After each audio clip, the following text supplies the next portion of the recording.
The Quarantine Chronicles. Welcome to Rage Against the Mainstream, your full spectrum source for all things music, insight, and opinion. Today is June 15th, 2020. My name is Bill, and I'm joined here today with Connor and Steve. Yo. You know, due to everything that's going on, pandemic, coronavirus, that whole fucking rap sheet, I feel like very, very soon we're going to be able to start, getting back together again, almost like the old adage, getting the band back together. I feel like we're slowly on the cusp of that now. I mean, as of today or, last week when you're hearing this now, our governor just opened up the state again. So I don't know. I have high hopes. Yeah, it's going to be kind of cool. I mean, because eventually we can kind of more personalize ourselves in the sake of social media. Because currently I feel almost like Buckethead, or like how Maynard was viewed for a lot of times in the 90s of an unforeseen character. There was no face to put to the actual product. Yeah, I mean, we almost don't exist. We have nothing going on. People don't even know what we look like. We just produce shit, and then it's just it's just three guys. You can only imagine what they look like. Yeah, and it's kind of funny. Well, it's not really funny. It kind of sucks. When you have we're having a conversation us three, and normally if we're in person, it's so much fucking easier because you're able to read the dude you're talking to. When you say something, you can see a reaction, and it's just one of those things. It's just it's hard to upkeep a conversation, or keep I'm trying to think of the right thing to say, not interest, but you know what I mean, keeping the conversation going. Too, you got to figure a lot of behind the scenes things when we talk about these episodes in between times, we go outside and smoke and shit, and be able to kind of keep the episodes going and things we talked about, and hype up the conversations for later on. I mean, exactly. You kind of miss that whole thing. It's almost like we're sitting out here I mean, I watch certain television shows, and it kind of loses the whole thing. I was watching The Daily Show where dude's doing it from his home, and it just kind of loses that whole vibe of being able to ever watch something like that in the sake of comedy. It's he's saying jokes, and it's just kind of they're supposed to be funny, but you lose a lot. Could you imagine a show like Friends without a laugh track? I mean, it's bad enough as it is, but that show would have been fucking awful. Oh yeah, bro, they're bringing back the NBA. They're bringing back the NBA, and they're going to be dubbing in fucking audience sounds from NBA 2K. Yeah, nah, for real? Yo, did you see baseball stadiums? Because they opened up in Korea a month or so ago, or some Asian country where they filled the seats with stuffed animals and stuff. So it looked like there's people there. It just looks full. That's fucking nuts. Yeah, dude, that's fucking crazy. Golf comes back on. Golf came back on this past week. NASCAR's been back on. Yeah. So, during everything that's going on with the country and everything, we want to make sure that you guys know that this is a safe place to come to if you want unbiased opinions on music and pop culture, pretty much, in a nutshell. I mean, we're kind of pigeonholed to music because this is kind of what we do. But I do feel like you get as a listener, you do get a pretty decent amount of pop culture references. And we do mention a lot of things that are pretty current in the world today. So speaking of currency or shit being current, have you guys found anything new or interesting in the past couple weeks? I've been jamming to this French black metal album, Cenotaphi Monteverita. Whoa. Hold the fucking phone. Connor's listening to black metal. Yeah, this is groundbreaking. We need an explosion add in for that moment after he says that. Well, it all started with the Russian Big Muff, and then the broken Russian Big Muff. But fucking. No, I was just on Rate Your Music looking for something actually to have as my new and interesting, and it was the #1 album for 2020 that voted by the people of Rate Your Music. So I was like, "Fuck it, I'll listen to it." I actually didn't even know what it was. Yeah, I actually didn't even know what it was. Like, I didn't know it was black metal, and then I got to YouTube, and I was like, okay, it's black metal, whatever. Yeah. I guess we got to give credit to Rate Your Music, because me and Bill have been trying to get Connor to expand his horizons even slightly, and starting to like kind of give him a stepping stone through like Lamb of God or easier listening thrash and death metal bands. But Rate Your Music, they came through. I wouldn't describe you guys as forays into getting me to try and listen to metal as trying to get me to expand my horizons. How many of you guys listen to Regina Spektor lately, or Uncle Tupelo? Anyone? You haven't really Neil put the Young pressure on, though. Trans? I mean, Connor, typically there's a lot of stuff that you recommend that's like kind of in my horizons where it's like, never listened to it, but I'll give it a shot. But on certain Lil Wayne, The genres Block and is Hot. artists, yeah, but I'm saying if I'm not really familiar with them, if you press them a little more, like me and Bill pretty much press you like every episode at some point in time. Especially with the new Lamb of God songs coming out. Yeah. Like, I got the thing respect. The thing is, I just don't like the cheesy metal that you guys listen to. Whoa. I like the critically acclaimed stuff. Top of the no, I'm just kidding. I only like the stuff that makes it on the decades list of #1 on Rate Your Music. That's all that matters. I was going to say, man, you're just about to have a bunch of fucking Virginians being very mad at you for calling Lamb of God cheesy metal. So, speaking of new and interesting... Virginians. Virginians. My favorite track on it, though, was the second one. Ao Show and Thieres, or whatever. I don't know. Track 2. That's the best one. Yeah, I gotta check that album out because obviously that's in my range right there. But I had never even heard of it until you guys mentioned it. Yeah. So yeah, it's tearing it up over in European black metal circles right now. Verb. You just gotta expand over to like Norway and Poland. Oh, they're all on it, dude. They're all on it, dude. You gotta just travel the whole society over there. But speaking of metal, in terms of new and interesting, a few weeks ago, the band, as mentioned before, in the sake of Lamb of God, released another new song off their upcoming self-titled release. I hate to call this like the Lamb of God minute, but it's like every time we've recorded an episode, like a Lamb of God track comes out, and it's like this is like the new track. thing. Yeah, they're like in sync with us to know that we're going to mention them because this is a very...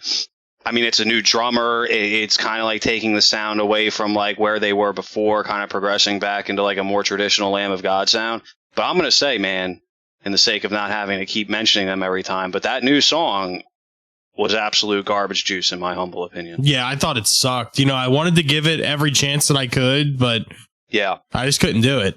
And, and it's crazy because with Chuck Billy featured in it, I had like mad hopes, and all he does is kind of like harmonize the, I guess their chorus lines, and it really, to me, that song kind of is like putting a damper and a bad taste in my mouth with like everything else on the album that's been released so far. What's going to suck? That's going to be the song that makes it to radio. It probably will, because it's shorter and it's like kind of without any type of like technical influence on it. It's very bland. But it's also sad. Go ahead. I was gonna say, when was Lamb of God's first album? Like 99-ish? Well, they had their Burn the Priest stuff earlier than that, and then they obviously changed the name because it wasn't, commercially acceptable if they wanted to do something. So then they released New American Gospel under Lamb of God. I believe I want to say in 2000 is when New American Gospel came out. Yeah. Yeah, they changed their name.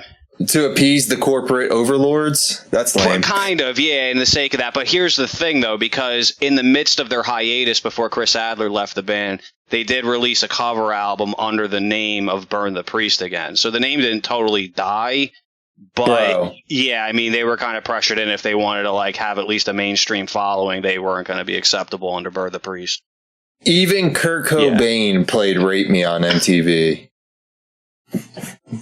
Yeah, I know, and that just shows you the transition from the 1990s into the 2000s. We see Yeah. My new or interesting this week, I actually have a couple things. I was cruising on YouTube as I normally do, and this is pretty much where I find all my new shit that I listen to. I found a live video of the Devin Townsend Project playing the song Deadhead live at the Royal Albert Hall. Who was the artist? Devin Townsend Project. Okay. Dude, honestly, I think you could get into fucking Devin Townsend. You said it's new? This is new and interesting? Yeah, it's new and interesting for me. I mean, I think the concert's from like 2013 or 14, but like I'd never seen it before. And I was like, you know what? Like I know of Devin Townsend. Like I know he's a fucking ridiculous guitar player. So I was like, you know what? Fuck it. I'll watch the video. And you know, it's like progressive metal, but it's not like Dream Theater.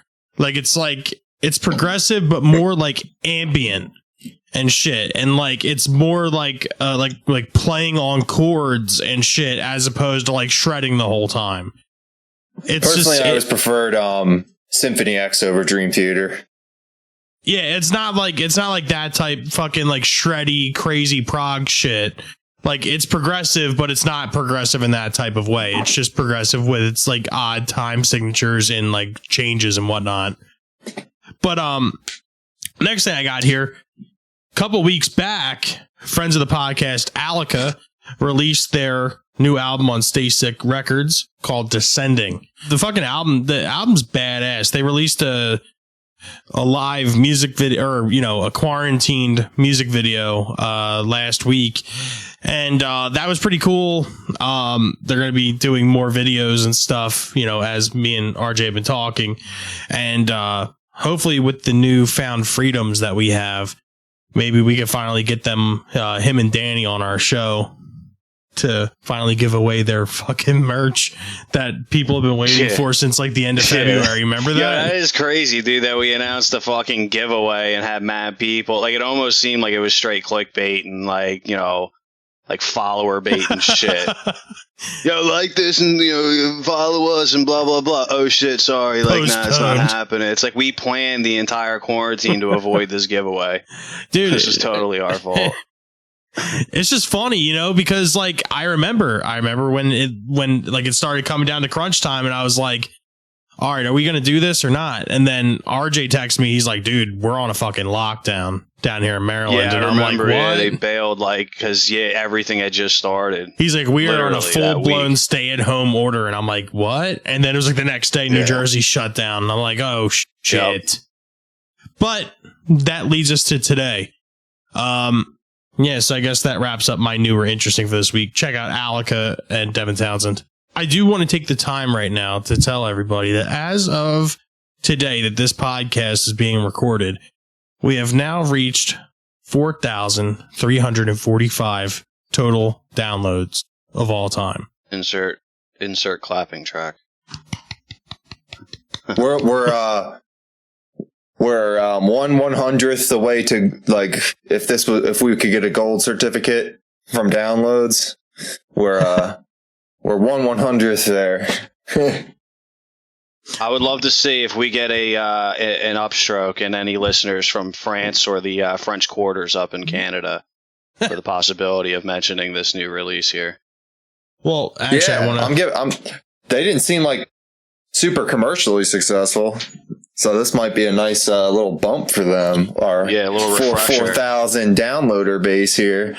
Bro, yeah, it's not often you see an extreme metal band of any genre hit number one on Rate Your Music for a year. Dude, it's very rare these days. Yo, it's fucking for real. The last Quarantine Chronicles episode that got released, guess how many downloads that has right now?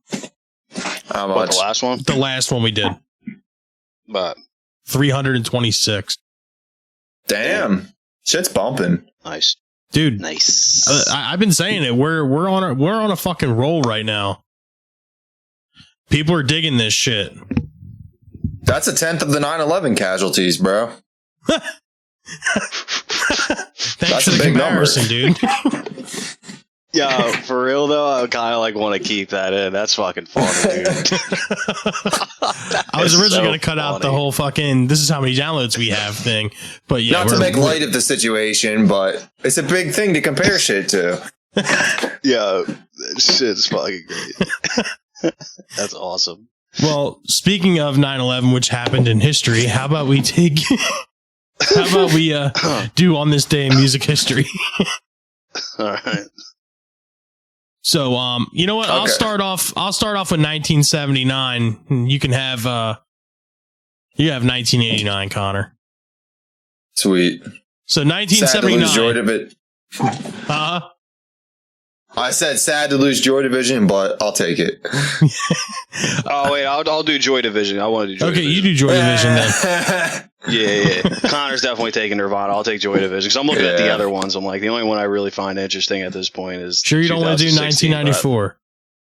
Nah, I'll do Joy Division. All right. So on this day in music history, 1979, June 15th, Unknown Pleasures, the debut long player from British post-punk band Joy Division, is released.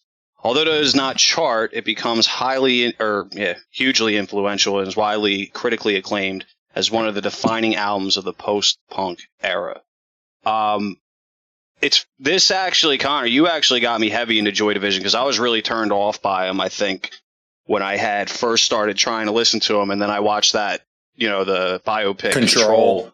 Yeah, dude, and like it just because I was already really huge into punk. I even enjoyed like the Smiths and like a lot of like even some of the post-punk crowd, like even prior with like the Buzzcocks and like all their influences kind of just like met my criteria. And after watching that movie and like learning about the band itself and Ian Curtis, the respect they had for him after and creating New Order and not playing any Joy Division songs, it was like there's a whole totally new world and understanding. But Unknown Pleasures, man. I think when I first heard Inner Zone off that album is really what like totally pushed me over the edge with like really appreciating and liking Joy Division. So that fucking album's excellent. For me, it might be a little more cliche with Joy Division, but it was Transmission. I remember when I first heard Transmission. I think the first I heard Joy Division was Love Will Tear Us Apart and Donnie Darko. And I was like, yeah, that's cool. People like Joy Division, whatever, that's cool.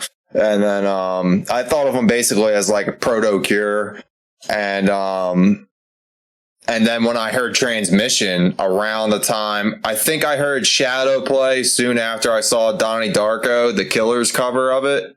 Yeah. I remember thinking that was like better. That Sawdust album that was on came out in between. I think that might have even came out before Control. So that might have been my introduction to, I don't know, I forget, but I remember the first three shits I heard were Love Will Tear Us Apart, fucking Transmission, and Shadow Play. And I think Love Will Tear Us Apart, I forget the order of the other two. But when I heard Transmission, that was like a Smells Like Teen Spirit or something moment. Like, I Want to Hold Your Hand or some shit. Like, I was just like, this is the shit. Yeah, solid song. And then this was like the beginning of like really having like on demand and like YouTube and stuff and being able to kind of watch music videos on hand whenever you wanted, kind of. And I remember seeing like the live performances on BBC or some shit of Transmission and being like, damn, that's a special band right there. Yeah, that's a shame too. Yeah, it's cut down right before their American tour, man. Yeah, they never played here. No one here got a chance to see them, and they never. Like, I like New Order, but I think they went pretty south at a point, and in terms of quality control, and I don't think that would have happened if Ian Curtis remained involved. I think they would have either just broke up or stayed good. Agreed. Yeah, I can agree with that. Yeah, I'll take us into 1989, I guess. Here we had 10 years later, another great band put out their debut album, Nirvana, with Bleach. Love Buzz, the cover of 60s psychedelic favorites, Shocking Blue, or Known for Venus, was the first single.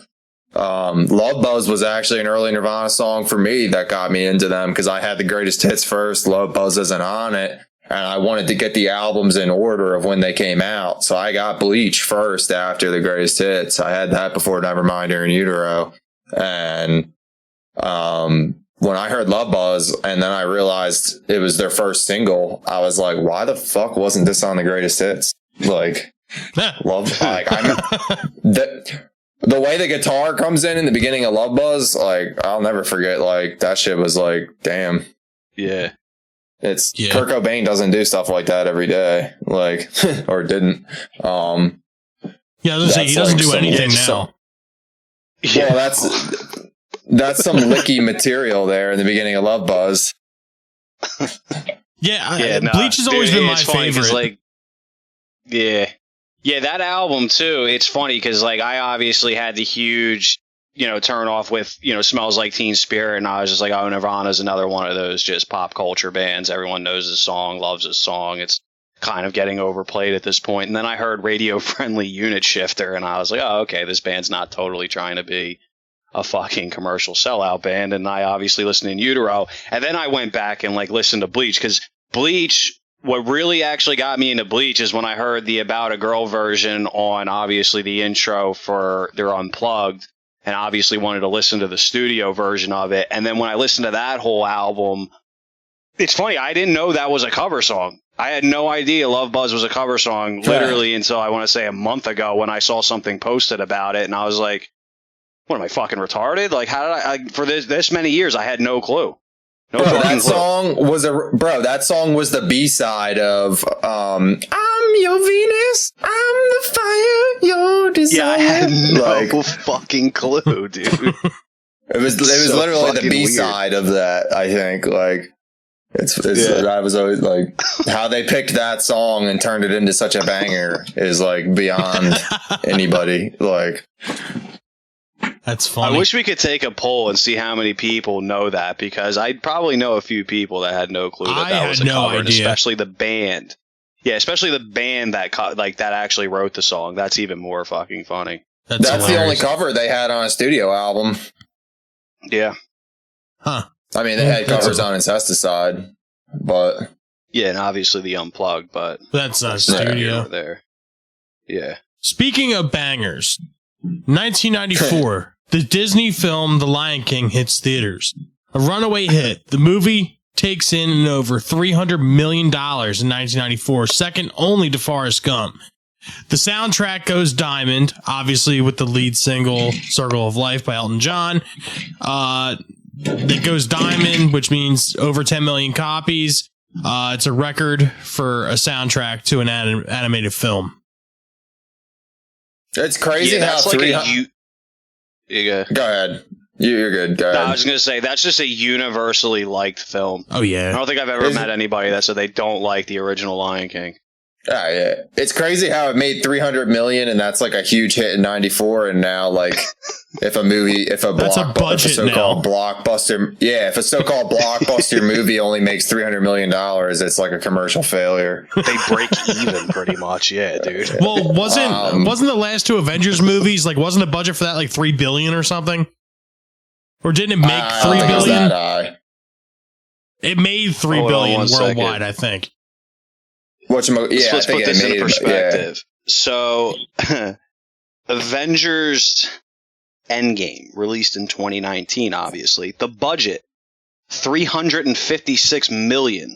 Jesus. What it made at the box office is $2.798 billion. Okay, yeah, so it was worldwide $3 billion. Yeah, so let's say that they pulled in Lion King numbers, they would still be in the whole $56 million. That's crazy, dude. That is so fucking wild. Dude, Jurassic World, and that was even like at least like 5 years ago, the first Jurassic World. Yeah, I think it came out in 2015. At least 5 years ago. We can say 2015, but that I think I remember reading made 220 to 250 million in its first week.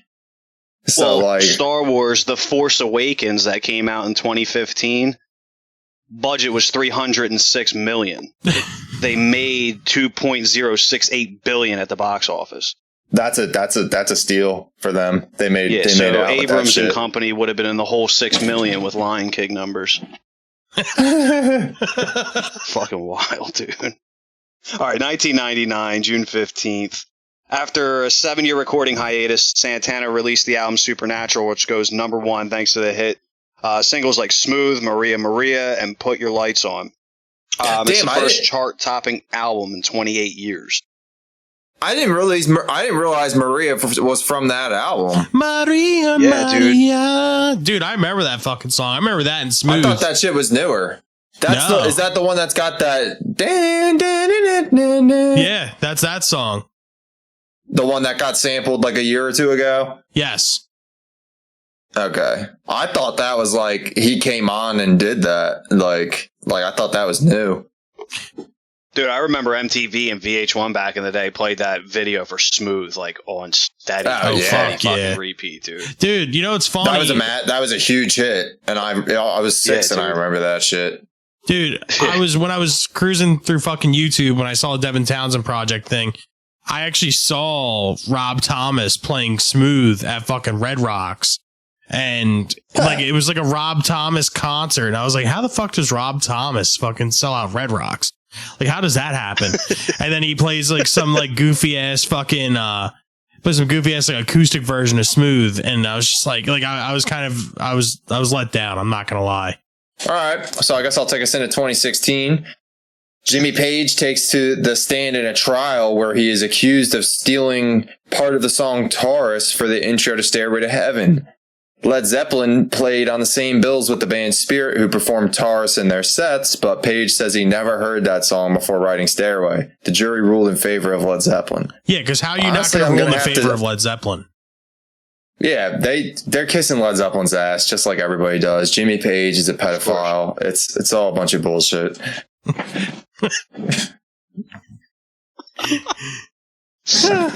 You heard it here, ladies and gentlemen. But no, I mean, I don't have anything more to say about the fucking Mr. Page. But for real though, like, are you going to convict the dude that, you know, supposedly stole this song that became like one of the most recognizable songs of all time? Of course not, dude. He's fucking knighted, bro. You probably couldn't even arrest him if you tried. He's like he'd pull a Palpatine moment, bro. He'd be like, I am the Senate. Yeah, bottom line is though, dude, I mean, just for a rock and roll band from like the 60s and the 70s, if you're the band Spirit, like where the fuck do you find the audacity to sue anybody for potentially stealing a riff to make a hit song? Like listen, because it's like you think about when Taurus wasn't Spirit's song. Spirit didn't sue Led Zeppelin. They're saying that Led Zeppelin, Jimmy Page heard that song because a band they toured with played that song. There's video evidence or whatever of them playing that song with Jimmy Page in attendance. You know what I mean? Yeah. It wasn't Spirit. So what you're saying is, though, the song Taurus was by who? The band Spirit. It doesn't. That's what I'm saying. Say. So Jimmy. No.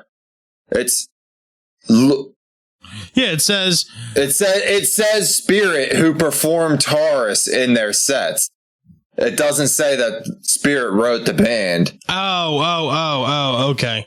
Or wrote the song. That's what I'm saying. I don't either think way, Spirit I mean, if you is think the original about almost artist. every rock and roll song going back to like every blues scale that's ever been played, I mean, I'm sure there's like incorporations to like so many different methods and ways that people have like, you know, manipulated riffs to not sound exactly like something else and use something kind of as the basis. But I mean, even if you're the band Spirit, like, what did they think they were going to accomplish by this?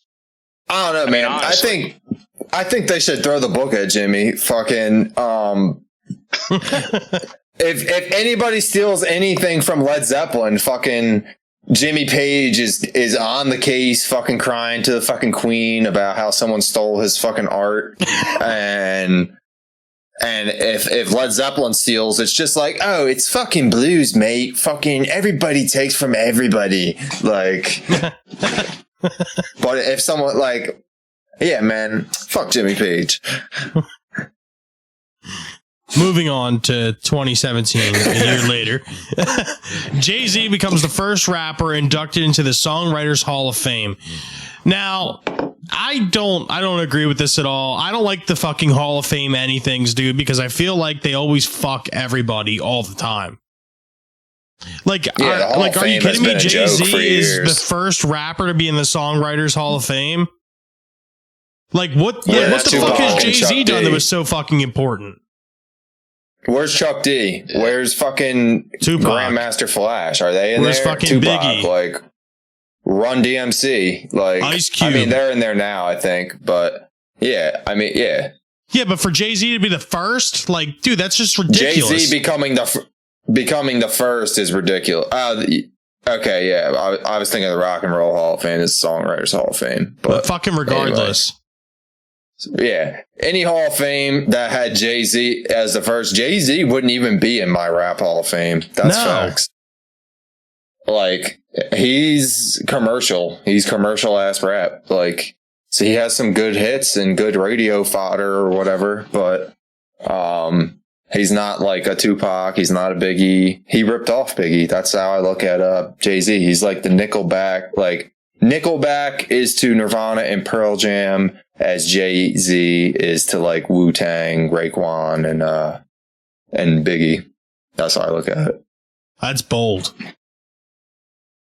Very bold. That's very, very bold. I mean, whatchamacallit, Nickelback is certainly more offensive to the ears than Jay-Z, but nonetheless, they have a similar role in their genres. Yeah, but you'll never find fucking Nickelback showing up in a Hall of Fame.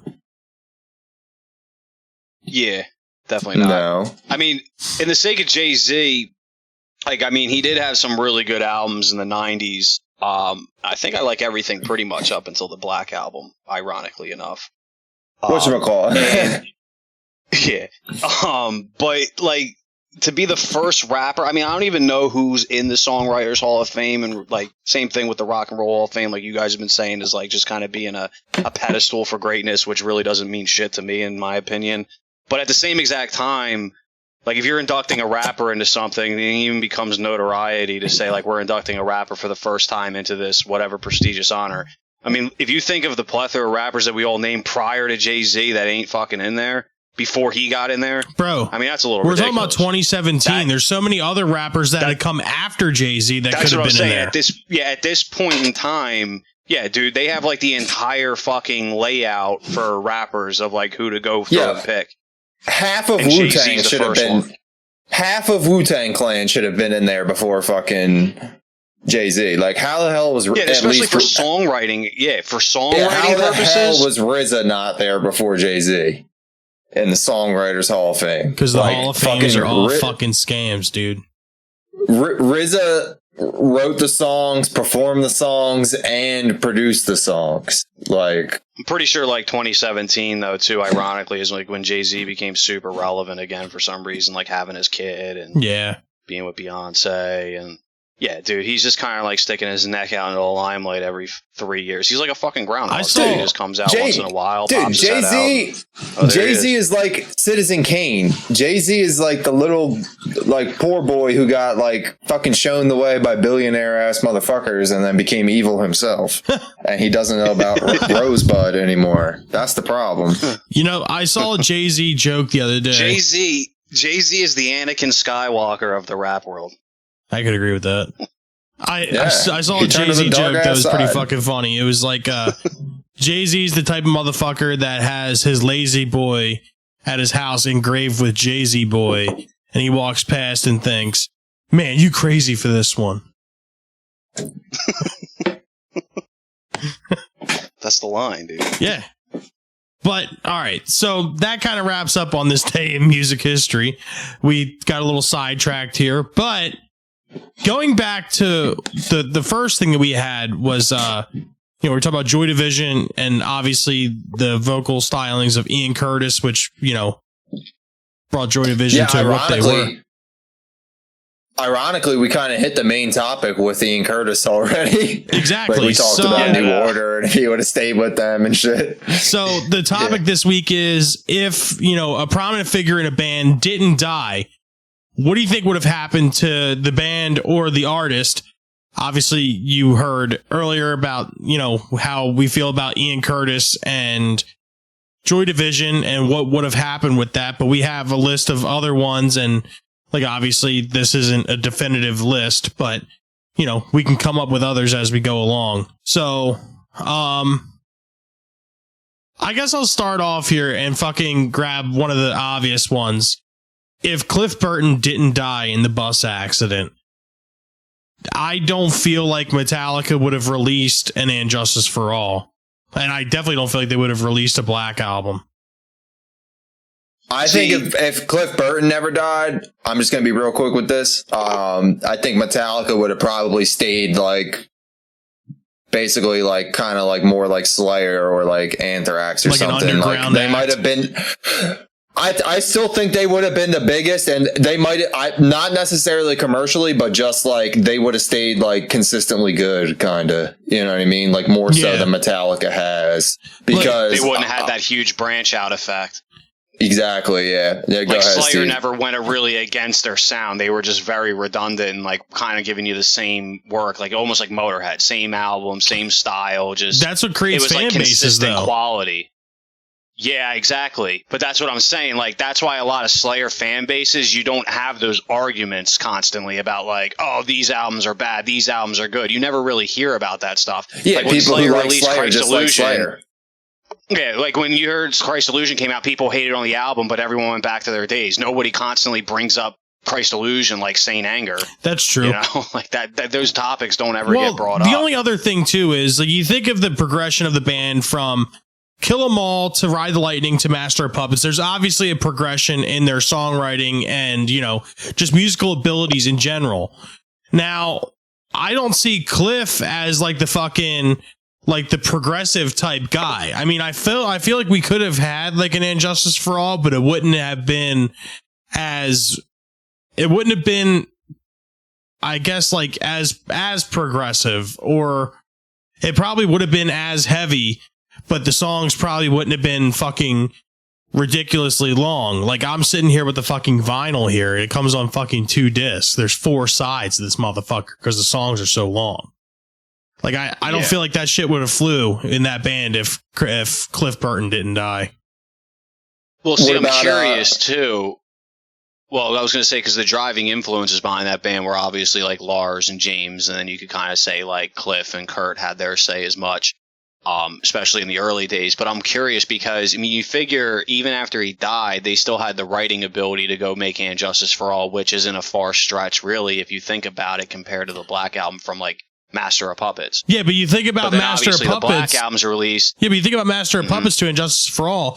Look how controlled Master of Puppets is in, like, the composing of the songs and stuff, as opposed to And Justice for All. Well, I mean, they even had that ability, though, because you figure if you look at Fade to Black, you look at Call of Cthulhu, you look at Orion, you look at Fade to Black, it had the same progression on the sense of, like, title track, always a second track, as well as the instrumental towards the end of the album, like, kind of the same aesthetic on And Justice for All, but it's like the writing, I don't think Newsted was, like, the driving force from them going, obviously, from And Justice for All to the Black Album. No. So I'm curious how it would have panned out, how much influence he was really carrying to know, like, if something similar like And Justice would have came out, just more compact and, like, consistent as Master and Ride the Lightning, or if they would have started to try to go that way in the writing heads, and, like, how Cliff would have been about that. Because Cliff, obviously, you knew he was just, like, old school thrash all the time. Yeah. Exactly. That's how I'm thinking about it. Like, I don't think they would have got shitty at all if Cliff would have left, and then if Cliff ever left, that would have hurt Metallica bad. Oh yeah, like if he wasn't, That's if he wasn't I think dead, it would have been, but just left because of musical differences. Yeah, exactly. They stay the consistent, or there's extreme, you know, obviously creative differences, and then Cliff would have probably walked away. What do you guys think about Lane? Well, dude, I feel like Alice in Chains was on the verge of breaking up before Lane died. I mean, you think about it, like Jerry released his solo albums, dude, and if they hadn't done an album in 7 years. Yeah. I mean, like you think about it, dude, they toured for 2 months on the self-titled album. They only toured for 2 months, and then they fucking went on a hiatus. Jerry did solo albums. The solo albums featured Mike Inez and Sean Kinney. Like, they were basically moving on, but they didn't really close the book. You know what I mean? Yeah, they were hoping that Lane was going to get better. I mean, I don't know, though. If Lane hadn't died, I don't know. I can't see Alice in Chains kind of having worked without Lane, like, needing it to work. You know what I mean? Because Lane needed the money. You know what I mean? I was literally going to say this. My bold opinion on Alice in Chains is that this would have gone two ways. Obviously, he dies and they keep the legacy that they have and everything that you see today. The other thing was, you got to figure Alice in Chains' driving force was like that dark, grungy metal sound that they were producing. But a lot of that was driven from Lane being like the whole Dirt album is about heroin pretty much. Like he's fucked up on every album. You can hear how dark he gets on the self-title even. Yeah. So if Lane got sober and they kind of had this unified front, dude, I guarantee you he would have lost that creative influence that was like the driving force behind the drugs he was doing and everything else. And I honestly think you would have probably saw like, I don't want to say like how Scott Weiland was with like Velvet Revolver and that type of sound and trying to like make something more commercial and acceptable. But I think they would have tried to keep like the Alice in Chains aesthetic and it just wouldn't fucking work at all. You do have to remember though, like Lane didn't write a lot of the music in Alice in Chains. Like that's pretty much all Jerry. I think Lane only wrote like 4 songs and one of them being Angry Chair. Yeah, of course. But obviously you can hear the differences in what they've written with William Duvall going forward. Yeah. Obviously something's different. Yeah, there's like there, a positive vibe like with their new music. Yeah, it's almost like Jerry was able to write about what was happening during the time, and then obviously Lane was able to provide the lyrical content of exactly what he was experiencing personally. But all that music was being surrounded by their lifestyles, regardless if Lane was the only one being so fucked up. Obviously not Jerry, but again, I mean, if you can see the writing ability now without him, I think it would have just sounded way worse if Lane had been in the band and they were taking out that type of music. I feel like, I don't think Alice in Chains was sustainable at all. No. Any way you look at it, with Lane Staley as the singer, it wasn't sustainable. You know, I mean, it's sad to say it, but like what happened, like needed to happen in order for that band to have any kind of light ever again. And I mean, it's like Steve just said too, like even if he did get clean and he came back, it wouldn't have been the same Alice in Chains. Like not by any stretch of the imagination. Like, can you picture Lane Staley being on like MTV News or something, talking about how sobriety is so great? Yeah, no, like him like smiling and looking good. Like no, like bold opinion, obviously too. Like you guys know my shit, my history, so I have a fond appreciation for my rock stars being on drugs. That's just how I like them. I mean, Dave Mustaine when he got sober, released like the worst shit of his entire career. You know what I mean? Like that's just how it is. Dude. Also, the worst attitude of his entire career. Yeah, I remember that time. My rock stars on drugs. I remember that time me and Bill hung out with Dave Mustaine. Yeah, that time we hung for a combined total of like 15 seconds. I mean, we were hanging though. We were chilling. Yeah, we chilled in the fucking line for 3 hours for him to push us along. Yeah, we breathed the same air for a moment, I heard. The funniest part was when he got to our friend and he was just done with all of our bullshit from me and you, and he was just like he was just like looking at he just nexted the shit out of him like immediately. It was fucked up. Like me and you tried to have like a legitimate conversation with him and he wasn't having it, and then that's when our buddy rolled up behind me and he didn't even get to say hi. He just nexted. Dude, well, what happened was me and you beat him down, dude. Yeah. Like, you went first. You had a whole conversation with him about the Aston Martin and Instagram and shit. And then I got him to sign. And I think you actually kind of helped me out because he asked you who you wanted it addressed to. And you said to Bill. Yeah. So that which was fine because you wanted it for you. I wanted it for my cousin, who's a huge Megadeth fan and who couldn't be there that day. So I was like, "Fuck it, I'll give this to my cousin." And so I just said, he didn't think to ask me. I think he was like, "All right, this is taking too long" or something. Like, so he just I asked him like something stupid. I forget. I asked him, "How's your stay in Jersey?" No. You said, "How do you like New Jersey so far?" And he responded with "Very much so." Yeah. Like a super PC answer. Yeah, I swear to God. That's awesome, dude. I remember that shit like it was yesterday. It's not every day you meet one of your fucking heroes and become instantly disappointed. Now, guess what, though? Let's go back to the original topic with Lane Staley. Had you had met Dave Mustaine, though, in the 80s and he was still actively using heroin, I guarantee you that would have been a much better time. Probably would have taken a photo with you with a nice Polaroid camera. would have even sat there and fanned the photo with you so you could all see it together in unison. You would have smiled. Probably would have gave you a cigarette. Yeah, dude. Would have been much cooler. You're really glorifying this whole deal, Steve.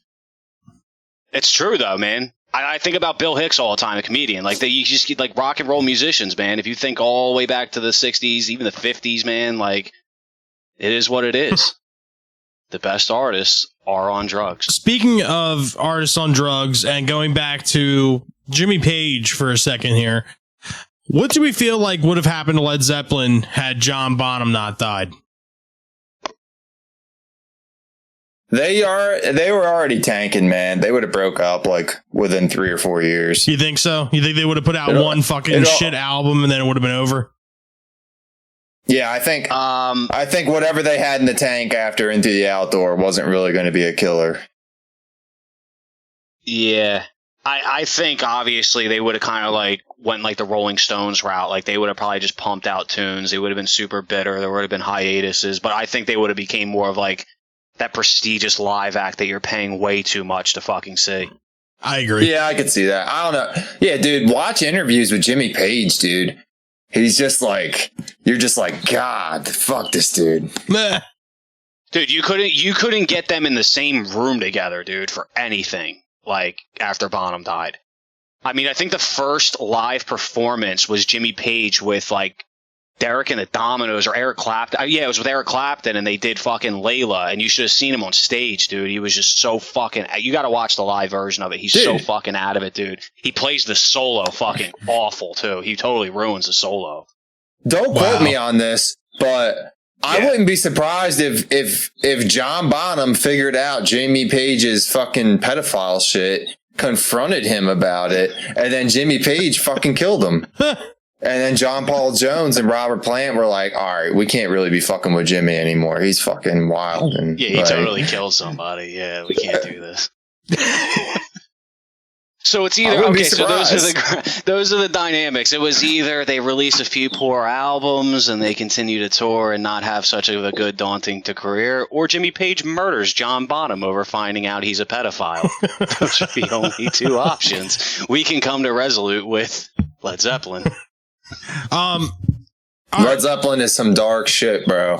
Let's go back to the grunge scene for a second, and let's say Andrew Wood from Mother Love Bone never died. How would this have changed grunge? Mother Love Bone, bro. Me and Chris were literally talking about this last night. Fucking, bro, if Eddie Vedder never came into the picture for Pearl Jam, Mother Love Bone, if Mother Love Bone just like their second album was 10, but with Andy Wood, bro, like they would have probably like, so Alice in Chains and Soundgarden were like a good measure less successful than Nirvana and Pearl Jam. Mother Love Bone would have been like lucky to have been like half as successful as Alice in Chains and Soundgarden. So they would have been almost like in the eyes of respect, like the Anthrax. They would have been like the big Screaming Trees or like Tad or something. Yeah, Pearl Jam would have been like Screaming Trees or something. Yeah, they probably would be bringing up the Melvins before Mother Love Bone as time went on. Exactly, bro. Like Andy Wood, man, he didn't fit in the grunge scene. He didn't have that grunge aesthetic. No, he had like the hard rock fucking glam metal type thing. He had like a glam sense. But he always talked shit about bands like Warrant and stuff. And it's like, bro, this is what you're trying to be. He was like if Sebastian Bach wanted to be in a 90s grunge. Yeah, exactly. Well, and Alice in Chains liked all that stuff and everything, but they at least knew how to fucking fit in, you know what I mean? Like, I don't know if Andy Wood would ever got there. I'm not going to lie, though, man. That Mother Love Bone release is just, let's just say Apple and not their compilation. It's good, though. I think it's one of those things where you don't say like, oh, he had to die in order to solidify that, but it kind of is like in the sense like for the greater good to know that he left behind something where it's like, I still put Mother Love Bone up there in topics of discussion when you're talking about like those 90s acts. Yeah, I don't bring them up like Alice in Chains, obviously, or Nirvana or Soundgarden, Pearl Jam, but I'll bring them up constantly to know like, oh, here were the stepping stones to what became, obviously, with Eddie Vedder. And didn't put out anything where I could say like, oh God, like they really ruined their fucking career. Yeah. What I can say about Andy Wood is I don't really like his style, but he was super talented. He had a good voice, dude. He really did. Yeah. He was super talented. Like he had a good voice and he was powerful in his projection. Dude, I fuck with Apple, man. No, Starlight 100%. Champion. I mean, fucking Chloe Dancer. I mean, all that shit. It's just San Francisco. Dude, that fucking song's so good. Yeah, Bone China. Bone China. So good stuff. What do we think about Cobain? Well, you have insight on this. I believe at one point me and you were talking about this, and we came to the conclusion that Nirvana would have broken up and he would have done a side project with Michael Stipe, correct? Yeah. Well, I think Nirvana had one more album left in them. Okay. I think he would have had a project with Michael Stipe and Pat Smear, and yeah, we'll say Michael Stipe and Pat Smear, and I think that project would have done tops 2 albums, probably just 1, and then I think he probably would have either started another band with like people from like Olympia or Seattle, like people like that weren't like super famous and shit, and done that, or he would have just done like solo albums in his basement that he recorded with his friends. And do you think he would have done the solo route? Quirky. Do I think the Foo Fighters would have happened? Yeah. I think Dave Grohl was, once he knew he had a major in, I think he was going to take it. Dave Grohl's like the Blues Brothers, like we're on a mission from God. He always acts like he had to like take this. He didn't know if he wanted to play music anymore after Kurt Cobain died, and he's a fucking liar. He had to take this break. Bro, he recorded that shit 3 months after fucking Kurt Cobain died. Dude, like that was not a break, bro. I wait. Green Day took a longer break after American Idiot. I'm waiting for the day where Dave Grohl comes across this show and hears all the shit that we talk. Because he's the goofy bastard to roll up here. He'd be like, "Well, put it this way, dude. These motherfuckers got like 50 episodes, and all they do is shit on me." Yeah, I'll advertise right now at the point in time. Yeah, dude, we even subtly bring them up when we like, oh, dude, remember when we were talking about Bush, dude? Yo, holy shit, we went back and revisited 16 Stone. We couldn't even just talk about that album. We had to be like, it's better than Color and Shade. We just had to bring let's pick a Foo Fighters album. But it's just like, he could have said so many other things. They're like, we gotta take a slight jab at Foo Fighters. Dude, 16 Stone and Razorblade Suitcase are both better than anything Foo Fighters have ever released in their entire careers. People will go on a limb and say, good. Little Things is better than fucking Everlong. Yeah, it is. It's crazy. I will definitely say Little Things is actually, if I had to put a whole list of 90 songs out there, it's arguably underrated as hell. Oh yeah. Yeah, it's up there. Dude, it's really up there. Everlong is killed by its chorus, dude. That's what I've realized. Like the chorus just murders its like cool vibe and turns it into like a fucking power pop song or something that should be in like a Kmart commercial. Anything I ever ask of you.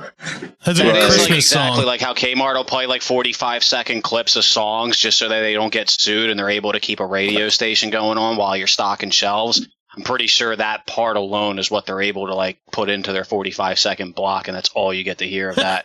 Right after you hear Don Henley, the cover of Boys of Summer. That's fun. I'm winning.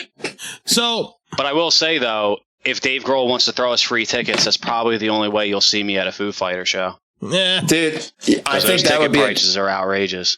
I probably wouldn't accept them. I would think it was a trap. I would just have to get it on recording in some way documented that he at least offered the tickets. If they sent us free tickets, I'd be like, holy shit, Dave Grohl's trying to fucking kill me. Yeah, he's heard. He heard the show. If we get VIP passes, we know it's over. Like, watch, we're going to get a fucking email. It's going to be like dgrohl at gmail.com. It's be like, I heard what you're saying, motherfucker. I'd be like running around telling everybody like, yo guys, Dave Grohl's trying to fucking kill me. And they'd be like, dude, shut the fuck up. Dave Grohl's not trying to kill you. I'd be like, no, he is, dude. I've been talking mad shit on him on this podcast for like a year. And he heard it, dude. And he sent me free tickets and he's trying to lure me into his death trap. Everybody'd be like, dude, you smoke too much weed. Oh my god, dude, that was like the funniest shit I've ever heard. Because like just like the Fucking Grohl, scenario, dude. just like that scenario is like so like real life feeling. Like, It'd be cool if, bro, he's trying to if kill me. one day the podcasts reach the heights where like it was like that 70s show where we have like a fucked up like fantasy sequence like that or whatever, and then like it just like flashes to it. Because in that 70s show they always have like the flashbacks. Yeah. And then it's like Yeah, it goes it to the goes way, scene. way back until when Bill first reached out to us, like, "Hey, you guys want to start a podcast?" Absolutely not. Yeah. Can't fucking do it, dude. Dude, you can talk all the shit on Dave Grohl you want. I'm in. Yeah, Connor gets into the DeLorean and goes back into September of 2019, and he's like, "Yo, listen, dude, we gotta stop this podcast before it gets too far." What do you mean, dude? We're just taking off. You don't understand, dude. You don't The understand. first comment about Dave Grohl goes left. Bill Connor's all of a sudden. I never said that. I really appreciate everything that Grohl has done for the music community. Yo, You guys, we can't go to this concert. Dave Grohl has a net worth of 330 million. He has his own private army within the fucking crowd. That's awesome. our conversations usually get like steered towards grunge or Dave Grohl, but for for this topic, what about the deaths of Biggie and Tupac? Yeah, let's narrow this down too. Like, who do you think would have been more successful at the end of the day between those two? Biggie would have been more commercially I agree. successful. I don't think so. I agree. I think Biggie was already on the decline on album too. I think Puff was his songwriting team. I think he was going to hit a major dry spell come the 2000s, and I think Tupac always did the shit in house.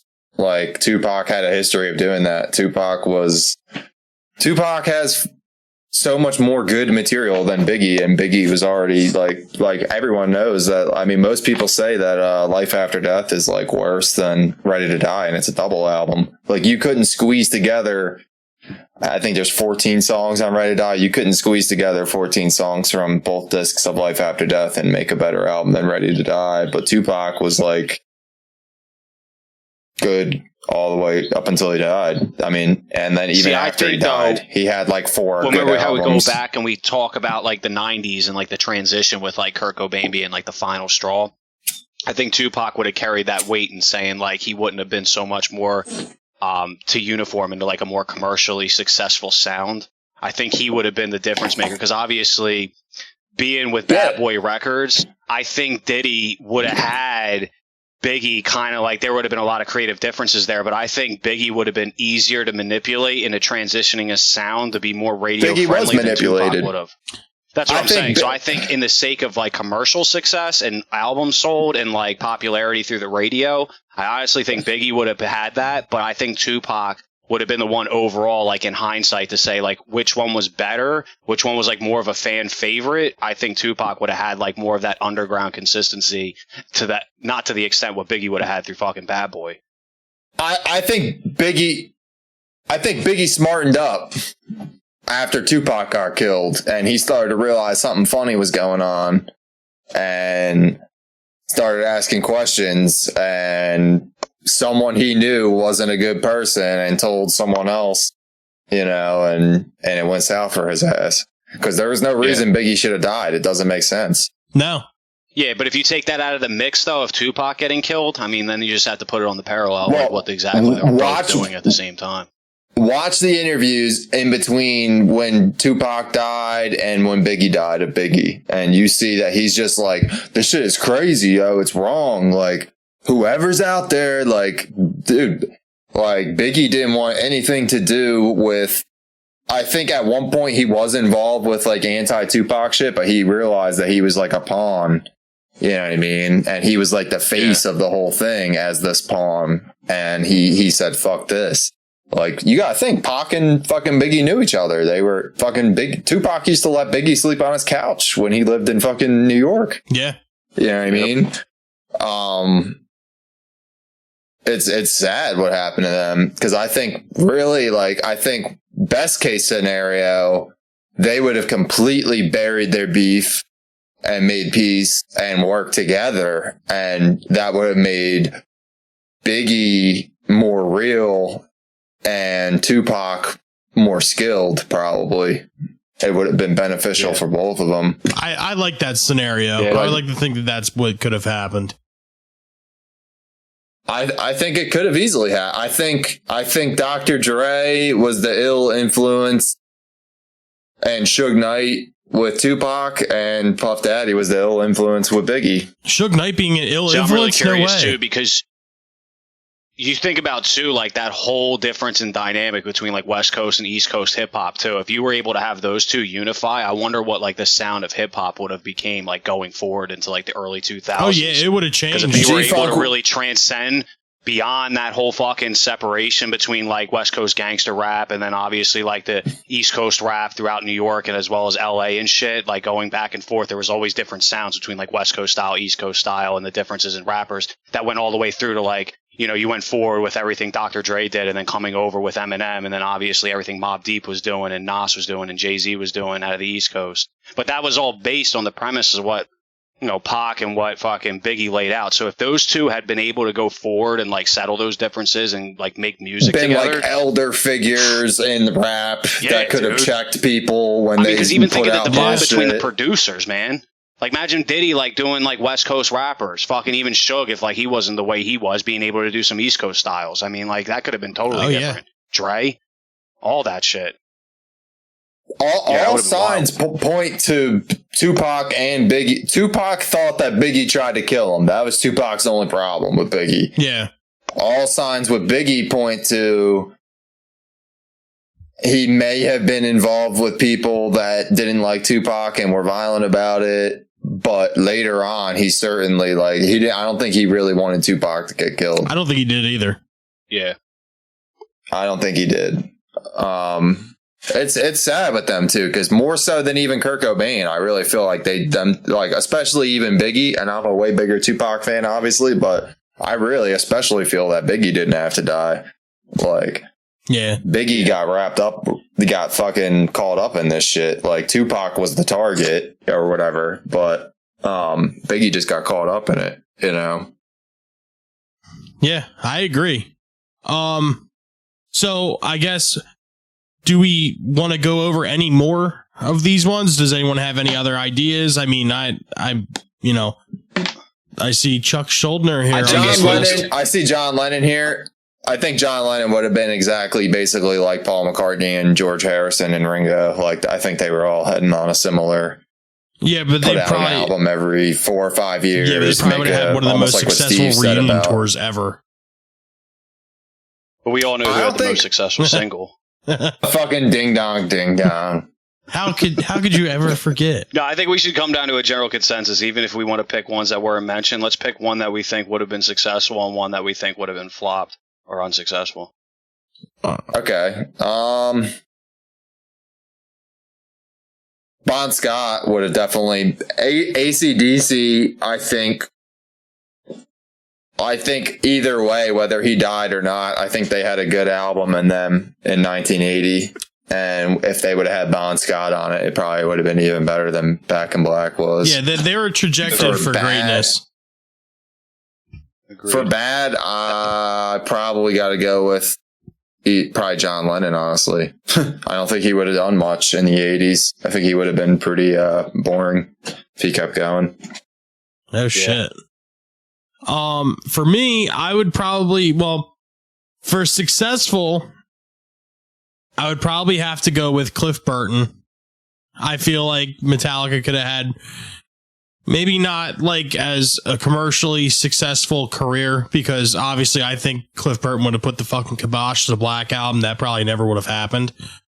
But yeah, I do feel like they probably would have stayed more true to themselves, and us not getting a Saint Anger, that's a win in my book.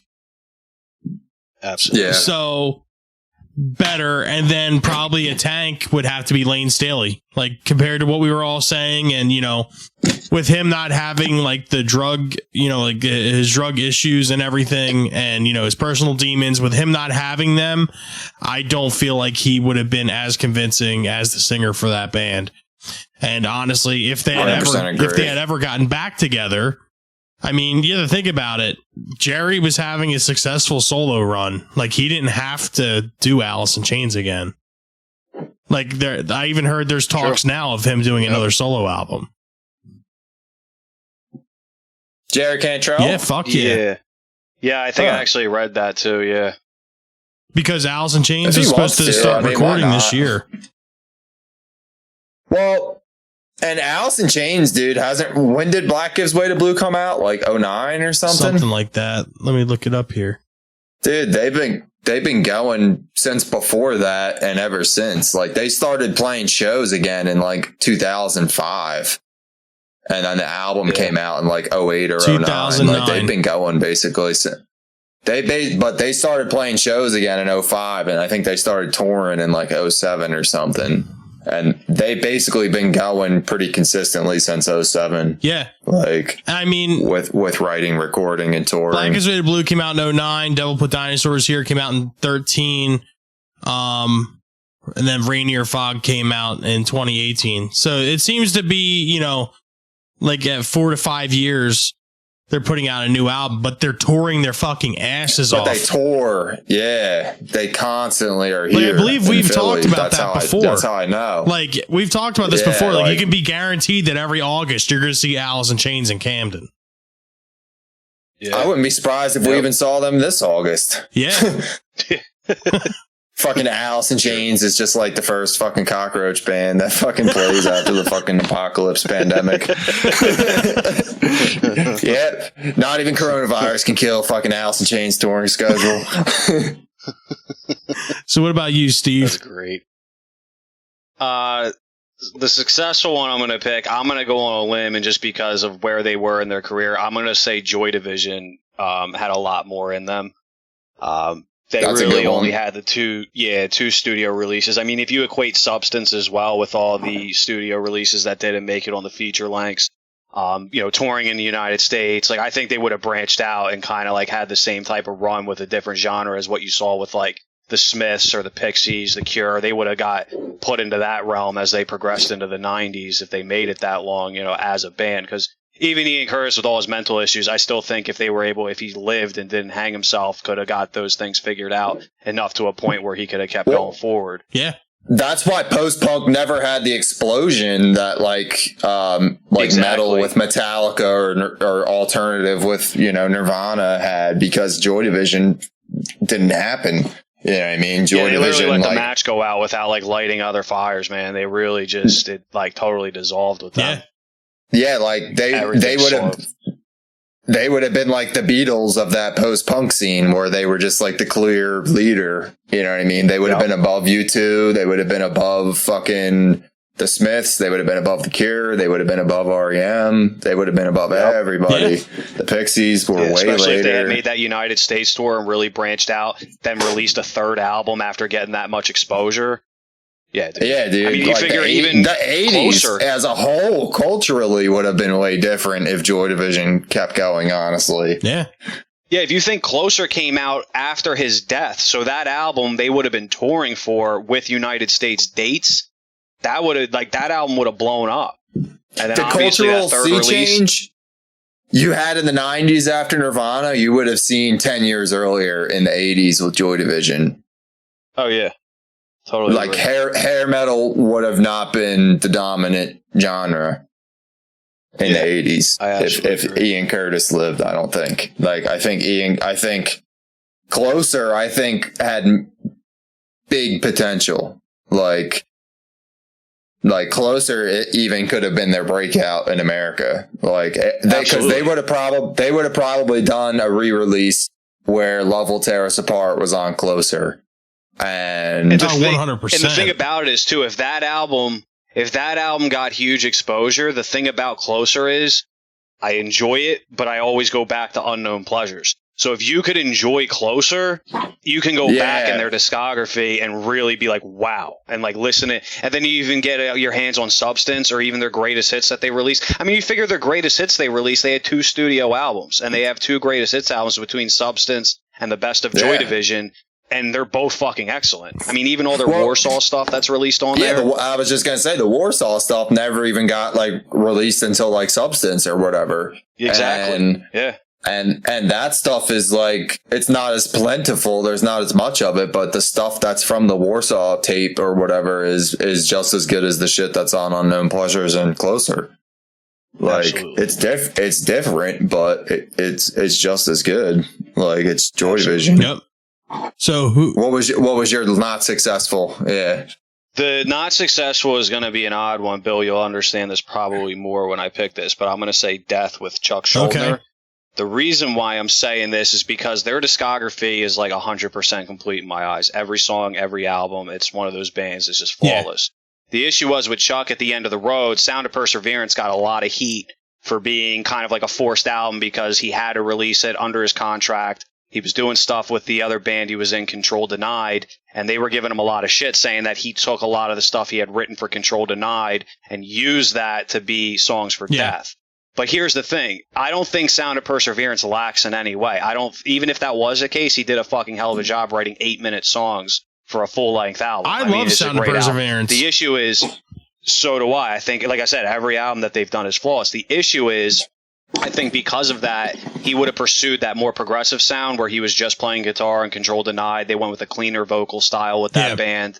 And I don't think there would have been any more Death. And if there was, it would almost be like legacy tours. It would almost be the same thing that they're doing now where they're just kind of touring as a namesake. And if they had released a new album, I think his influence, the way he carried through Death, would have been totally diminished.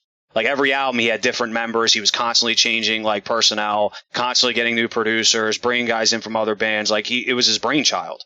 But like I think with the whole Control Denied thing, I think he would have lost that real creative desire with Death, and you wouldn't have saw the same efforts that you were getting from like all the other releases. I think Death would have actually had a bad album on their fucking discography if they had kept going.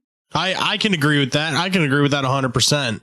I do agree 100% that fucking I do think that Death's discography is complete. I mean, you know, it's unfortunate that he had to die, but I mean, you know, you everyone knows how the metal community is. They always want more and it's never good enough and blah blah blah. But fucking Death and the genius that is Chuck Schuldiner, like, I mean, it's fucking undeniable. I mean, like, you think seven complete albums? Yeah. I mean, and they're all like, there's no many bands that like even achieve that feat, let alone to be a death metal band to say like, wow, like I can literally listen to any single one of their albums and like every single song and be like, all right, like I'll listen to it again. Not many bands. 7 is huge. Yeah, seven complete albums, all of which like no filler. There's not a single filler track I could point out on any one of their albums. Not one. Dude, I fucking love Death. Yeah, you gotta love Death. Who doesn't love Death? Love Death. Love the Death. All right, so you heard it here. These are, what we think could have happened. I mean, if you have any suggestions on what you think could have happened, I mean, do you feel like death was inevitable for some of these guys? Do you feel like they, the bands they left behind have succeeded? Do you feel like they have, do you feel like they didn't succeed? Tell us what you think. Get us on our social medias, Instagram and Twitter at RATM Podcast, Facebook.com/RATM Podcast, and our email is always open for any kind of hot, juicy submissions or any kind of criticism or, anything. Or Dave, if you're listening, you can give us some free tickets and assure us that Connor isn't going to be murdered by you.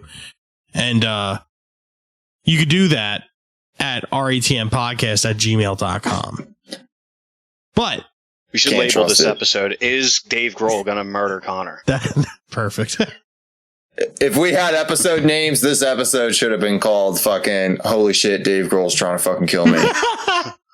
The Grohl conspiracies. All right, so let's get into our personal suggestions this week before, Dave Grohl sends the foo copter down here to land on my house and crush me and kill me. Who wants to go first? I got Grace by Jeff Buckley. It's hard to pick a favorite track on this, but I guess Lover You Should Have Come Over is probably my favorite. Yeah, it's a good Nice. song. Yeah. Great album too. It's a great album. Yeah. Jeff Buckley, like, he's crazy. Haunting. It's crazy. He's a like one man, fully righteous, non-pedophilic Led Zeppelin. The Led Zeppelin, it's okay to like. So, all right. So I had a pick, but I just changed it at the last moment because I've been on a punk wave the past few weeks that we've been doing these and kind of staying on that. The band I'm picking is Crash. The album I'm picking is their fourth release. It's called Christ. The album was released in '82. The highlight track is actually the first track. It's really good. It's called Have a Nice Day. Nice. Have a nice day.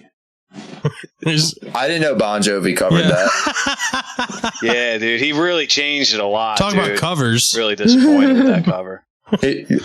John Bon made it his own. John Bond.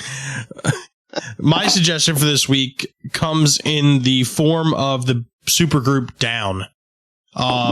Their album Nola, and my highlight Stone track the would Crow. have to be Underneath Everything.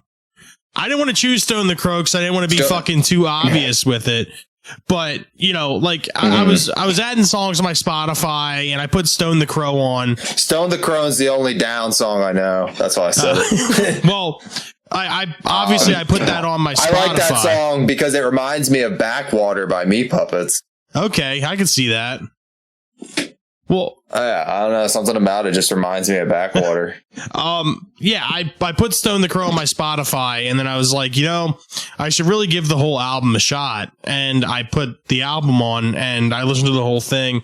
And, you know, this is different for me, though, because I like my metal not to be, like, super produced, per se, but, like Yeah. produced. Like, I wanted to, like, sound... Like Master of Puppets is perfect. Yeah. Yeah, like I want it to sound like done. You know what I mean? Like I feel like when you have something that sounds like lo-fi or when like You want it to sound full. yeah, I want it to sound full. I want it to sound complete. I don't need it to be like super mega fucking hyper fucking Bob Rock produced, but I would like it to be, you know, like produced. And I feel like Nola isn't that type of album, but for some reason I'm okay with it. I feel like the mix could have been a little bit better on the drums, but that's really the only gripe I have with it. And like I said, Underneath Everything, I heard that song and I was like, this song's fucking killer. I think this is perfect for Phil Anselmo. I wish that he didn't leave he didn't leave Pantera, so Dimebag didn't have to die. But damn, that's another one we could have did. What would have happened if Dimebag didn't die? Do you think Pantera would have ever gotten back together? Yeah, that would have been interesting. Pantera would be like Lamb of God. Like they would still be going. And Yeah, but do you feel like they would I bet they Vinnie would have Paul would reunited? still be alive if Dime didn't die. Do you feel like they would have reunited though? Yeah, I think Damage Plan would have done maybe one more album and then Pantera would have got back together. I think it was inevitable. That would have been a great life to be living in. But anyways, speaking of lives to be living in, our group suggestion for this week is to check out the biopic/musical Rocket Man. Is it about Kim Jong-un? This biopic is about the one and only Sir Elton John. I have yet to see it. I know you've seen it, Steve. And Yeah, I was. It's the musical aspect of it is really what kind of turned me off. The movie itself is great, but there's a lot of musical numbers that kind of like just kind of split their way into the film during like times of like whatever's happening. Like he'll start saying something, then it'll just transition into a song. And there's so many of them that like the movie's like really getting good and really getting serious, and then like Saturday night's all right for a fight, and they're all like fighting in the streets and dancing around a bar, like, and it's just like, damn.